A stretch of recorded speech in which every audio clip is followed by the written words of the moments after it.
Assalamualaikum warahmatullahi wabarakatuh. Selamat pagi, Pak Iman dan teman-teman. Di sini kami dari kelompok 2 izin mempresentasikan hasil PJBL kami dalam topik UMKM Mikaela Kosmetik.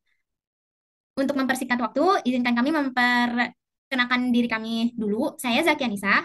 Fahira Tawita Rahayu. Saya Aris Abdul Rahman. Saya Muhammad Atar Bobi. Selanjutnya, kita akan mempresentasikan hasilnya. Yang pertama ada profil usaha. Usaha Mikaela Kosmetik didirikan pada tahun 2005 oleh pemiliknya yang bernama Ibu Niar. Usaha ini berawal dari keinginan beliau untuk mengisi waktu luang dengan kegiatan yang produktif.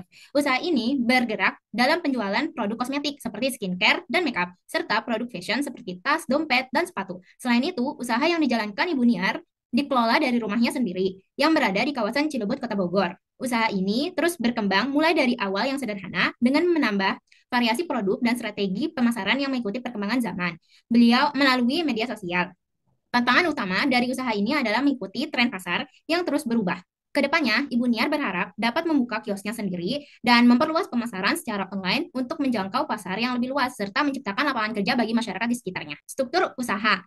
Karena Ibu Niar ini lebih ke reseller, jadi Ibu Niar sebagai owner, kemudian resel 1, resel 2, resel 3, resel 4, resel 5, dan seterusnya. Seluruh produk dipilih dengan mempertimbangkan tren pasar dan kebutuhan konsumen, khususnya di kalangan wanita atau perempuan. Sejak didirikan pada tahun 2005, usaha ini telah mengalami perkembangan yang cukup signifikan. Pada awalnya, kegiatan usaha dilakukan secara sederhana dengan jumlah produk terbatas dan minim fasilitas pendukung. Seiring meningkatnya permintaan dan pengalaman pemilik, usaha ini berkembang baik dari segi variasi produk, tampilan tempat usaha, hingga strategi pemasaran. Pencatatan transaksi. Pencatatan transaksi pada usaha Mikaela Kosmetik ini dilakukan secara manual menggunakan buku catatan sederhana. Setiap transaksi yang terjadi, baik berupa pembelian produk, penjualan kepada reseller, maupun pengeluaran operasional dicatat secara langsung oleh pemilik usaha. Pencatatan ini umumnya berfokus pada transaksi tunai dan distribusi produk tanpa klasifikasi akun yang lebih rinci. Metode pencatatan manual ini rentan terhadap kesalahan seperti kelupaan mencatat transaksi, salah tulis, atau kehilangan data, sehingga menyulitkan dalam penyusunan laporan keuangan yang akurat dan lengkap. Analisis akun dan penomoran. Di sini ada akun-akun yang kita gunakan untuk UMKM Mikaela Kosmetik. Penyusunan khusus kendaraan. Selanjutnya ada klasifikasi akun dan penjelasannya. Ada aset lancar yaitu kas, piutang usaha, persediaan barang yang terdiri dari parfum, lipstick, krim wajah, masker wajah, bedak, toner, pensel alis, dompet, maskara, eyeshadow, eyeliner, tas fashion, tas sekolah, tas dan sepatu sekolah. Kemudian ada juga perlengkapan toko, yaitu buku, pulpen, etalase, terus ada juga rak plastik dan kantong plastik. Kemudian ada aset tetapnya, yaitu kendaraan, sepeda listrik. Kemudian ada juga akumulasi depresiasi kendaraan, terus ada liabilitas atau kewajiban, itu utang listrik. Kemudian ada ekuitas atau modal usaha, yaitu modal pemilik, profit, laba rugi. Terus juga ada harga pokok penjualan atau HPP. Terus ada juga revenue atau pendapatan yang terdiri dari beban pokok penjualan, beban penyusutan khusus kendaraan, beban transportasi, dan beban listrik. Selanjutnya adalah laporan keuangan dan penjelasannya. Di sini ada rekapan transaksi milik UMKM Mikaela Kosmetik. Ini ada rekapan transaksi di bulan Januari, kemudian ada rekapan transaksi di bulan Februari, juga rekapan transaksi di bulan Maret dan di bulan April. Selanjutnya akan disampaikan oleh teman saya. Selanjutnya adalah ada saldo awal daripada Mikaela Kosmetik pada tahun berakhir Desember 2024 di mana kas pada kolom debit nilai 10 juta dengan nomor akun 101, lalu perlengkapan toko dengan di sisi debit 1 juta dengan nomor akun 103, persediaan barang dagang 3 juta di nomor akun 104, kendaraan 6 juta 120, nomor akun 120 dan modal pemilik yang dimana dikreditkan jadi 20 juta dengan total yang sama. Lanjut, berikutnya adalah jurnal umum pada bulan Januari di mana pada tanggal satunya diawali dengan penjualan barang dagang daripada sisa yang ada ada Desember 2024, lalu akhirnya kembali merestock dan seperti biasanya akan menjual barang dagang secara kas. Lalu ada di sini juga sedikit piutang pada tanggal 7, 14, dan akhirnya pada akhir Januari ada beban listrik yang harus dibayar. Lalu dilanjutkan dengan bulan Februari dan bulan Maret. Bulan April di sini ada buku besar untuk bulan berakhir Januari 2025 di mana ada kas, lalu ada piutang, lengkapan toko, persediaan barang dagang, kendaraan, persediaan barang dagang, kendaraan, akumulasi depresiasi, modal pemilik, prive, dan ada penjualan. Lalu dilanjut kan dengan pembelian untuk merestock barang dagang, dan ada juga HPP, harga pokok penjualan daripada barang-barang yang dijual, beban perlengkapan toko, beban transportasi, beban listrik, dan beban penyusutan kendaraan. Pada bulan Februari, saldo kas diawali oleh neraca saldo setelah penyesuaian pada bulan Januari. Dilanjutkan dengan bulan Maret. Untuk bulan berakhir Maret 2025, diambil dari neraca saldo setelah penyesuaian bulan Februari. Terakhir ada di bulan April, kolom kas, saldo awalnya diambil dari neraca saldo setelah penyesuaian bulan Maret.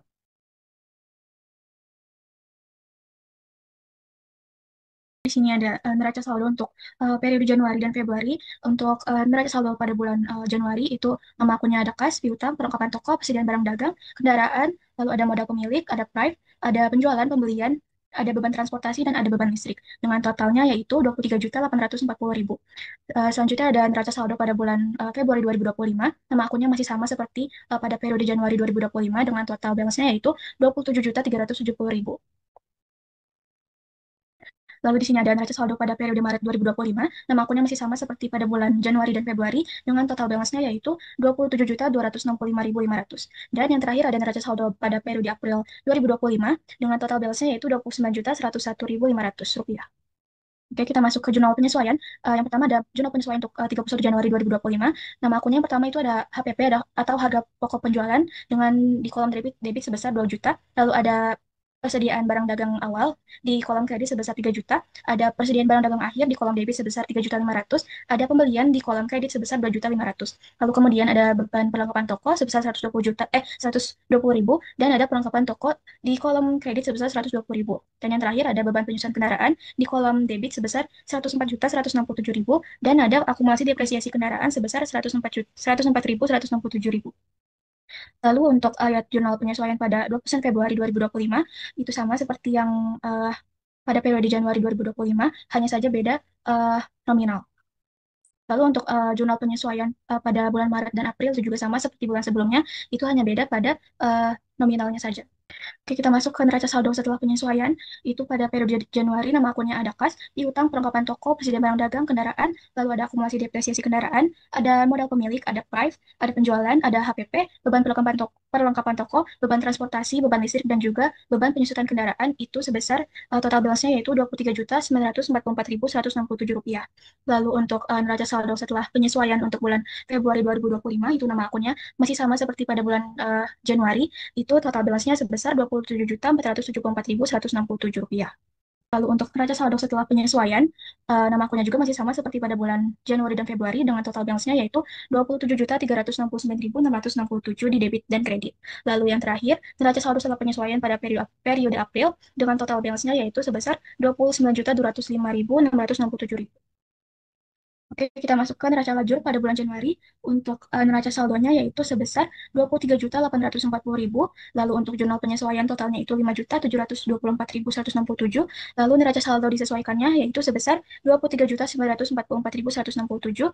Lalu untuk laba rugi di kolom debit itu sebesar 2.374.167. Di kolom kreditnya sebesar 3.840.000 dan untuk profit pada kolom debit itu sebesar 1.465.833 dan apabila dijumlahkan itu balance-nya sebesar 3.840.000.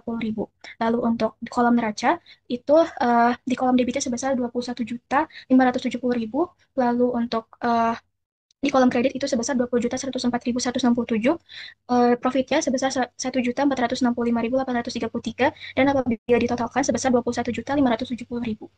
Untuk bulan Februari itu neraca saldonya sebesar 27.370.000, jurnal penyesuaiannya sebesar 6.234.167, neraca saldo disesuaikannya sebesar 27.474.167, lalu laba ruginya di kolom debit itu sebesar 4.384.167, lalu di kolom kreditnya itu sebesar 6.300 dan profit di kolom debit itu sebesar 1.915.833 dan apabila ditotalkan itu sebesar 6.300. Lalu untuk kolom neraca yaitu di kolom debitnya itu sebesar 23.090.000 dan di kolom kreditnya sebesar 21.174.167. Lalu untuk profitnya di kolom kredit itu sebesar 1.915.833 sehingga ditotalkan sebesar 23.090.000.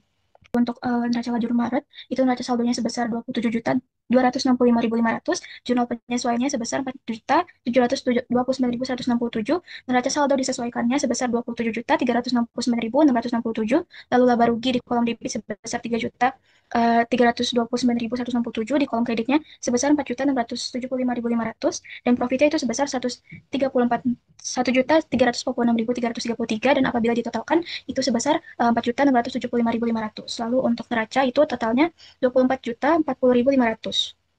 Dan neraca lajur yang terakhir untuk bulan April itu neraca saldonya sebesar 29.101.500, jurnal penyesuaiannya sebesar 4.284.167, neraca saldo disesuaikannya yaitu sebesar 29.205.667, laba ruginya itu sebesar 5.561.000, dan untuk neracanya yaitu sebesar 25.956.500. Ini ada laporan laba rugi untuk periode Januari sampai Februari. Di pendapatan itu ada penjualannya sebesar 3.840.000, lalu untuk HPP-nya persediaan barang dagang awal ditambah pembelian dan dikurangi dengan eh, persediaan barang dagang akhir itu sebesar 2 juta, dan apabila dikurangkan itu sebesar 1.840.000. Lalu untuk bebannya ada beban perlengkapan toko, beban transportasi, beban listrik, dan beban penyusutan kendaraan itu di total sebesar 374.167.000. Dan dikurangi dengan laba kotornya itu laba bersihnya adalah 1.465.833. Lalu untuk laporan laba rugi pada periode Februari itu laba bersihnya sebesar 1.915.833. Lalu untuk laporan laba rugi pada Maret itu laba bersihnya sebesar 1.346.333, dan laporan laba rugi untuk bulan April itu laba bersihnya sebesar 2.301.833. Oke, selanjutnya adalah laporan perubahan modal. Untuk bulan Januari sini, modal awalnya yang bermula dari akhir periode sebelumnya yaitu bulan Desember ada 20 juta dengan tambah laba bersih sebesar 1,1.465. Lalu dikurangi pengambilan pribadi sebesar 500.000, akhirnya modal akhir pada bulan Januari sebesar 20.965.833.